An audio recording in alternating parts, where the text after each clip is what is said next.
दिल्ली के मुख्यमंत्री अरविंद केजरीवाल को कथित शराब नीति घोटाले के मामले में प्रवर्तन निर्देशालय ने पिछले महीने गिरफ्तार किया था। फिलहाल वह तिहाड़ जेल में बंद है। आम आदमी पार्टी का आरोप है कि बीजेपी और ईडी उन्हें फंसाने की साजिश कर रही है। उनकी गिरफ्तारी के खिलाफ अब आम आदमी पार्टी लगातार आवाज उठा रही है। आपको बता दें कि आम आदमी पार्टी की ओर से आज भारत समेत दुनिया भर के कई शहरों में केजरीवाल को आशीर्वाद सामूहिक उपवास चलाया जा रहा है। यह उपवास सुबह 10 बजे से शुरू होकर शाम 5 बजे तक चलेगा। दिल्ली समेत देश के कई शहरों में आम आदमी पार्टी के पदाधिकारी उपवास कर रहे हैं। आपको बता दें कि केजरीवाल सरकार के मंत्री, सांसद, विधायक, पदाधिकारी दिल्ली के जंतर मंतर पर सामूहिक उपवास में शामिल हुए हैं। इस बारे में बोलते हुए आप नेताओं ने कहा है, उपवास आपकी आत्मा और मन को शुद्ध करता है। हम भगवान से प्रार्थना कर रहे हैं कि वह केजरीवाल को अगली लड़ाई के लिए ताकत दे। तो वही आपकी ओर से एक सैंडल पर तस्वीरें साझा की गई है जिसमें आपके नेता उपवास करते दिखाई दे रहे हैं। आपने अपने एक सैंडल पर लिखा है, तानाशाही के खिलाफ आपका उपवास। राष्ट्रपिता महात्मा गांधी, शहीद भगत सिंह व बाबा साहेब भीमराव अम्बेडकर जी को श्रद्धांजलि देकर अरविंद केजरीवाल की साजिशन हुई गिरफ्तारी के खिलाफ जंतर मंतर पर उपवास पर बैठे आप नेता और कार्यकर्ता। तो वही मंत्री आतिशी ने कहा कि दिल्ली वासी चाहते हैं कि केजरीवाल को जमानत मिले। बीजेपी की ईडी और सीबीआई को कम से कम आपके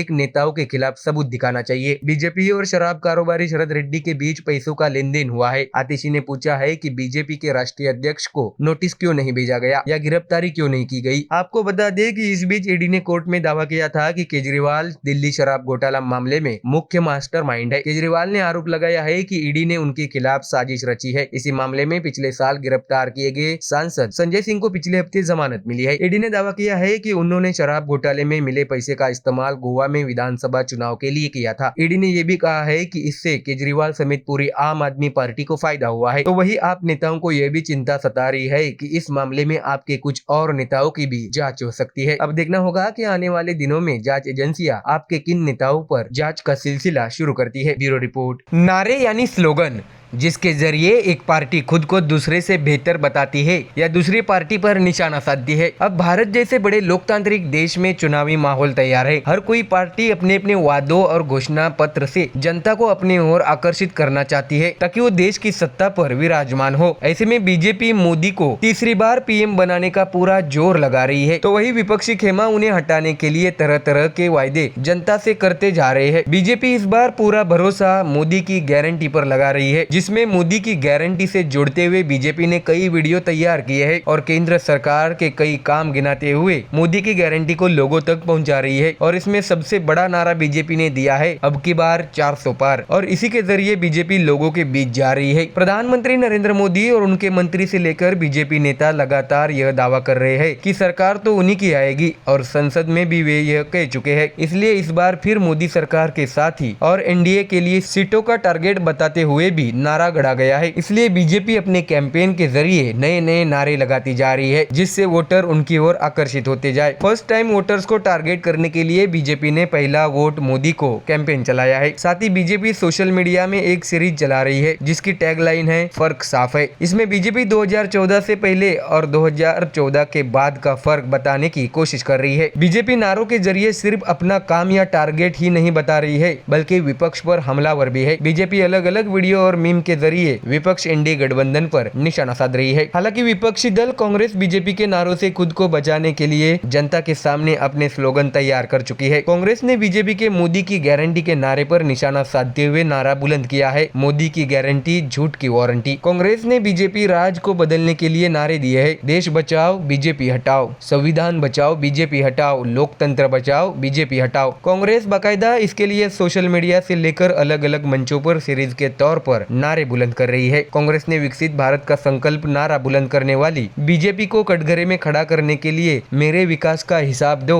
जैसे नारे की एक सीरीज चलाई है जिसके जरिए 2 करोड़ सालाना नौकरियां, किसानों की एसएमपी, किसानों की एमएसपी, हर खाते में 15 लाख जैसे मुद्दों को लेकर बाकायदा बीजेपी से सवाल पूछ रही है। तो देखा आपने कैसे लोकसभा चुनाव के रणसंग्राम में कांग्रेस बीजेपी एक दूसरे के सामने स्लोगन द्वारा निशाना साधती जा रही है। ऐसे में जनता किसे भाती है ये तो नतीजे के बाद स्पष्ट हो जाएगा। लोकसभा चुनाव के मद्देनजर महाराष्ट्र राज्य में सियासी माहौल काफी गर्म हो गया है। प्रचार सभाओं में सत्ता पक्ष और विपक्ष के नेताओं के बीच जमकर आरोप प्रत्यारोप चल रहा है और बीजेपी विधायक नितेश राणे ने भी ठाकरे गुट के नेता आदित्य ठाकरे पर गंभीर आरोप लगाए हैं। क्या है पूरी खबर, आइए जानते हैं विस्तार से। दरअसल नीतीश राणे ने कहा है कि आदित्य ठाकरे उस शाखा प्रमुख से मिलते हैं जो एक महिला को परेशान करता है। ठाकरे गुट के 106 शाखा के प्रमुख अमोल संसारा पर एक महिला को परेशान करने का आरोप है। आरोपी कल जमानत से जेल से बाहर आए हैं और आदित्य ठाकरे उनसे मिलते हैं जिन पर संपत्ति के लिए एक महिला को परेशान करने का आरोप है। ऐसा बड़ा आरोप नीतीश राणे ने उद्धव ठाकरे के बेटे आदित्य ठाकरे पर लगाया है। इसके साथ ही विधायक नीतीश राणे ने कहा है कि मैं इस मौके पर यह सवाल पूछना चाहता हूँ कि इन सबके लिए आदित्य ठाकरे का छुपा समर्थन है। इसके अलावा संपत्ति के लिए महिलाओं को परेशान करने वाले धोखेबाज शाखा प्रमुख से मिलने पर वो क्यों जोर दे रहे हैं। नीतीश राणे ने ये भी सवाल आदित्य ठाकरे से पूछा है। तो वही शिवसेना सांसद और मुख्यमंत्री एकनाथ शिंदे के बेटे श्रीकांत शिंदे ने ठाकरे की आलोचना करते हुए कहा है कि बड़े बड़े शेर यह कहते घूम रहे थे कि हम कल्याण से चुनाव लड़ेंगे। किन नेताओं का नाम लिया गया, लेकिन कहा है आदित्य ठाकरे, वरुण सरदेसाई और उद्धव ठाकरे जो बड़े दबंग बने फिरते थे। श्रीकांत शिंदे ने कहा कि इस निर्वाचन क्षेत्र में विकास को देखकर उनमें लड़ने की हिम्मत नहीं हुई। तो वही पलटवार में युवा सेना के सचिव वरुण सरदेसाई ने कहा है कि उप मुख्यमंत्री फडणवीस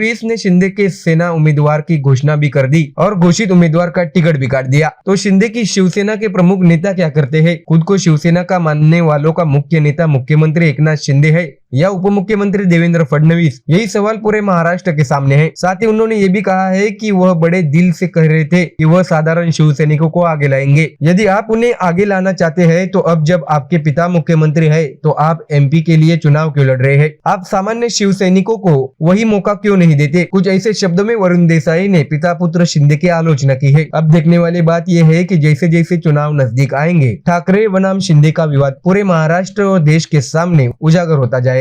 ऐसे में जनता किसे समर्थन देती है ये तो चुनाव नतीजे के बाद स्पष्ट हो जाएगा। Bureau report MDR news.